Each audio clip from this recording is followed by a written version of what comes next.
son se ya pirthe ali ra chang ke lang me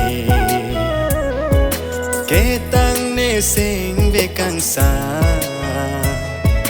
ra nam ka son se puang ke me ra nam ka son se ya pirthe ali ra cham ke lang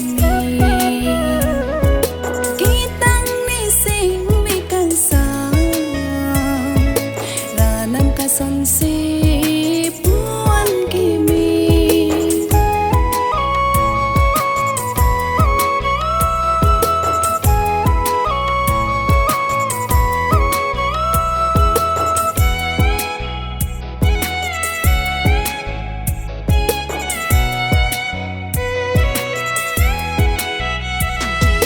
ne raje ke me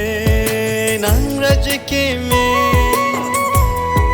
Ranam ka son se kinde move ke du ke plan hey me jang re hong ha hong ru se lo kang tha Ranam kang hon kai ke break break je the me sen pin deng kai ke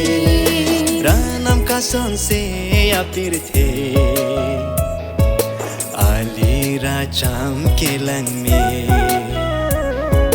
ke tang ne sing me kang sa Ranam ka son se puan ke me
son se ya pirthe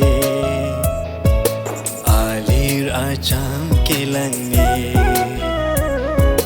ke tang ne sing ve kang sa ranam ka son se puang ke me ranam ka son se ya pirthe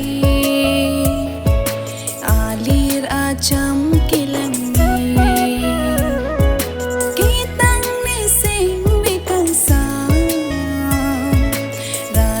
son se puan ke me Ranam ka son se puan ke me